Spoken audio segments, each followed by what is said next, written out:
ನಮಸ್ಕಾರ, ನೀವು ನೋಡ್ತಾ ಇದ್ದೀರಾ ಪ್ರಜಾಮಾರ್ಗ ನ್ಯೂಸ್. ನಾನು ಚೈತ್ರ ಕೋಟ. ಬನ್ನಿ ಇವತ್ತಿನ ಟಾಪ್ ನ್ಯೂಸ್ ಏನೆಲ್ಲ ಇದೆ ಅಂತ ನೋಡೋಣ.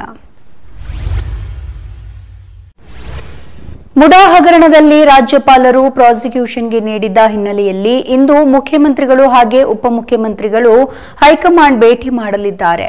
ಪ್ರಾಸಿಕ್ಯೂಷನ್ ಬಳಿಕ ರಾಜ್ಯ ರಾಜಕೀಯದಲ್ಲಿ ಬೆಳವಣಿಗೆಗಳು ಹಾಗೆ ಪಕ್ಷದ ಸಚಿವರು, ಶಾಸಕರ ಅಭಿಪ್ರಾಯ, ವಿಪಕ್ಷ ನಾಯಕರ ಹಗರಣಗಳ ತನಿಖೆಯ ಕುರಿತಂತೆ ರಾಹುಲ್ ಗಾಂಧಿ ಜೊತೆ ಚರ್ಚೆಯನ್ನ ನಡೆಸಲಿಕ್ಕಿದ್ದಾರೆ.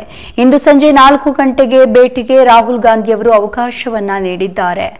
ರಾಷ್ಟ್ರ ಮಟ್ಟದಲ್ಲಿ ರಾಜ್ಯಪಾಲರ ನಡೆ, ಎಚ್ಡಿಕೆ ವಿರುದ್ಧ ಅಕ್ರಮಗಳ ಬಗ್ಗೆ, ಹೋರಾಟಗಳ ಬಗ್ಗೆ ರಾಹುಲ್ ಗಾಂಧಿ ಮಾಹಿತಿಯನ್ನ ಪಡೆಯಲಿದ್ದಾರೆ. ರಾಜ್ಯಪಾಲರು ಕಾಂಗ್ರೆಸ್ ನಾಯಕರ ವಿರುದ್ಧವಷ್ಟೇ ಪ್ರಾಸಿಕ್ಯೂಷನ್ ನೀಡಿದ್ದಾರೆ. ಮೈತ್ರಿ ನಾಯಕರ ವಿರುದ್ಧ ತನಿಖೆಗೆ ಪ್ರಾಸಿಕ್ಯೂಷನ್ ನೀಡಿಲ್ಲ. ಹೀಗಾಗಿ ಸಿದ್ದರಾಮಯ್ಯ ವಿರುದ್ಧ ಪ್ರಾಸಿಕ್ಯೂಷನ್ ರಾಜಕೀಯ ಪ್ರೇರಿತ ಎಂಬ ಸಂದೇಶವನ್ನ ಸಾರಲು ಎಐಸಿಸಿ ಪ್ಲಾನ್ ಮಾಡಿಕೊಂಡಿದೆ. ಈ ನಡುವೆ ಆಗಸ್ಟ್ 29ರ ಕೋರ್ಟ್ ತೀರ್ಪಿನ ಸಾಧಕ ಬಾಧಕಗಳ ಬಗ್ಗೆ ಕೂಡ ಸಿದ್ದರಾಮಯ್ಯ ಜೊತೆ ಚರ್ಚೆಯನ್ನ ನಡೆಸಲಿದ್ದಾರೆ ಎನ್ನಲಾಗಿದೆ. ನಿನ್ನೆ ಮುಖ್ಯಮಂತ್ರಿ ಸಿದ್ದರಾಮಯ್ಯ ಮಾಧ್ಯಮಗಳ ಮುಂದೆ ಕುಮಾರಸ್ವಾಮಿ ಅವರನ್ನ ಬಂಧಿಸಲು 100 ಸಿದ್ದರಾಮಯ್ಯ ಯಾಕೆ ಬೇಕು, ಒಬ್ಬ ಕಾನ್ಸ್ಟೇಬಲ್ ಸಾಕು ಎಂದಿದ್ದರು. ಸದ್ಯ ಸಿದ್ದರಾಮಯ್ಯ ಅವರ ಈ ಹೇಳಿಕೆಗೆ ಕೇಂದ್ರ ಸಚಿವ ಕುಮಾರಸ್ವಾಮಿ ಖಡಕ್ ತಿರುಗೇಟನ್ನ ನೀಡಿದ್ದಾರೆ. ಈ ಕುರಿತು ಸಾಮಾಜಿಕ ಜಾಲತಾಣದಲ್ಲಿ ಪೋಸ್ಟ್ ಮಾಡಿರುವ ಅವರು, ಮುಡಾ ಕೊಚ್ಚೆಯ ಗಮನವನ್ನ ಬೇರೆಡೆ ಸೆಳೆಯುವ ನಿಮ್ಮ ಹುನ್ನಾರ ನನಗೆ ಅರ್ಥವಾಗುತ್ತೆ. ಹೇಗಾದ್ರೂ ಅಧಿಕಾರದಲ್ಲೇ ಉಳಿದು ಲೂಟಿ ಹೊಡೆಯಬೇಕೆನ್ನುವ ನಿಮ್ಮ ದನದಾಹದ ಹಪಾಹಪಿಯನ್ನ ಅರ್ಥ ಮಾಡಿಕೊಳ್ಳಬಲ್ಲೆ.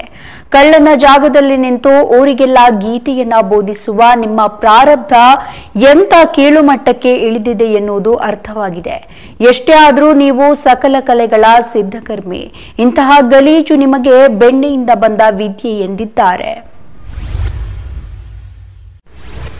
ಕೇಂದ್ರದ ಎನ್ಡಿಎ ಸರ್ಕಾರವು ಪತನವಾಗಲಿದೆ. ರಾಜ್ಯದಲ್ಲಿ ಸಿಎಂ ಸಿದ್ದರಾಮಯ್ಯ ಕೂಡ ಮುಖ್ಯಮಂತ್ರಿ ಸ್ಥಾನವನ್ನ ಕಳೆದುಕೊಳ್ಳಲಿದ್ದಾರೆ ಎಂದು ಯಾದಗಿರಿ ಜಿಲ್ಲೆಯ ವಡಗೇರ ತಾಲೂಕಿನ ಗೋನಾಲ ಗ್ರಾಮದ ಗಡೆ ದುರ್ಗಾದೇವಿ ದೇವಸ್ಥಾನದ ಅರ್ಚಕ ಮಹದೇವಪ್ಪ ಪೂಜಾರಿ ಅವರು ಭವಿಷ್ಯ ನುಡಿದಿದ್ದಾರೆ. ಇದು ಮುಡಾ ಹಗರಣದಿಂದ ಸಿಎಂ ಸಿದ್ದರಾಮಯ್ಯಗೆ ಕುರ್ಚಿ ಕಂಟಕ ಎದುರಾಗಲಿದೆಯೇ ಎಂಬ ಅನುಮಾನವನ್ನ ಹುಟ್ಟುಹಾಕಿದೆ.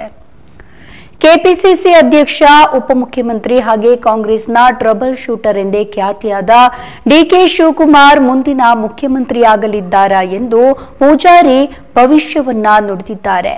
ಈ ಹಿಂದೆ ರಾಜ್ಯದಲ್ಲಿ ಕಾಂಗ್ರೆಸ್ ಸರ್ಕಾರ ಅಧಿಕಾರಕ್ಕೆ ಬರಲಿದೆ ಎಂದು ಮಹದೇವಪ್ಪ ಪೂಜಾರಿಯವರು ಭವಿಷ್ಯವನ್ನ ನುಡಿದಿದ್ರು. ಇದು ನಿಜವಾಗಿತ್ತು. ಕಾಂಗ್ರೆಸ್ನ ವಿಧಾನ ಪರಿಷತ್ನ ಸದಸ್ಯ ಐವಾನ್ ಡಿಸೋಜಾ ಅವರ ಮಂಗಳೂರು ನಿವಾಸದ ಮೇಲೆ ಅನಾಮಿಕ ದುಷ್ಕರ್ಮಿಗಳ ಗುಂಪೊಂದು ಕಲ್ಲು ತೂರಾಟವನ್ನ ನಡೆಸಿರುವ ಘಟನೆ ನಿನ್ನೆ ವರದಿಯಾಗಿದೆ. ಮುಡಾ ಪ್ರಕರಣದಲ್ಲಿ ಸಿಎಂ ವಿರುದ್ಧ ಪ್ರಾಸಿಕ್ಯೂಷನ್ಗೆ ಅನುಮತಿ ನೀಡಿದ ರಾಜ್ಯಪಾಲರ ನಡೆಯನ್ನ ಖಂಡಿಸಿ 2 ದಿನಗಳ ಹಿಂದೆ ನಡೆದ ಪ್ರತಿಭಟನೆಯಲ್ಲಿ ಭಾಗಿಯಾಗಿದ್ದ ಐವಾನ್ ಡಿಸೋಜಾ ಬಾಂಗ್ಲಾದಲ್ಲಿ ಅಲ್ಲಿನ ಮಾಜಿ ಪ್ರಧಾನಿ ಶೇಖ್ ಹಸೀನಾಗೆ ಅದರಂತೆ ಇಲ್ಲಿಯೂ ಕೂಡ ನಿಮಗೆ ಆಗಲಿದೆ ಎಂದು ಹೇಳಿದ್ದರು. ಈ ಬೆನ್ನಲ್ಲೇ ವೆಲೆನ್ಸಿಯಾದಲ್ಲಿ ಅವರ ಮನೆ ಮೇಲೆ ಕಲ್ಲು ತೂರಾಟ ನಡೆದಿದೆ. 28 ವರ್ಷದ ವಿವಾಹಿತ ಮಹಿಳೆಗೆ ಕೆಲಸ ಕೊಡಿಸುವ ಆಮಿಷವನ್ನ ಒಡ್ಡಿ ಅತ್ಯಾಚಾರ ಎಸಗಿ ಇಸ್ಲಾಂ ಧರ್ಮಕ್ಕೆ ಮತಾಂತರಗೊಳ್ಳುವಂತೆ ಒತ್ತಾಯಿಸುತ್ತಾ ಇದ್ದ 33 ವರ್ಷದ ವ್ಯಕ್ತಿಯ ಜಾಮೀನು ಅರ್ಜಿಯನ್ನ ಕರ್ನಾಟಕ ಹೈಕೋರ್ಟ್ ತಿರಸ್ಕರಿಸಿದೆ. ಮುಗ್ಧ ಮತ್ತು ಬಡ ಮಹಿಳೆಯರನ್ನ ಪ್ರೇರೇಪಿಸಿ ಬಲವಂತವಾಗಿ ಇಸ್ಲಾಂಗೆ ಮತಾಂತರಿಸುವ ಕ್ರಮವು ಗಂಭೀರ ಬೆಳವಣಿಗೆಯಾಗಿದೆ.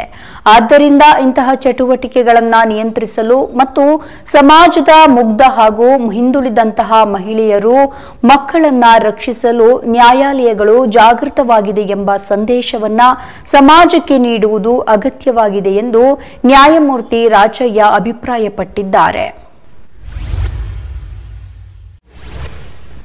ಇವಿಷ್ಟು ಈ ಹೊತ್ತಿನ ಟಾಪ್ ನ್ಯೂಸ್. ವಿನೂತನ ಸುದ್ದಿಗಾಗಿ ನೋಡ್ತಾ ಇರಿ ಪ್ರಜಾಮಾರ್ಗ ನ್ಯೂಸ್. ಇದು ಜನಸಾಮಾನ್ಯರ ಧ್ವನಿ. ನಮಸ್ಕಾರ.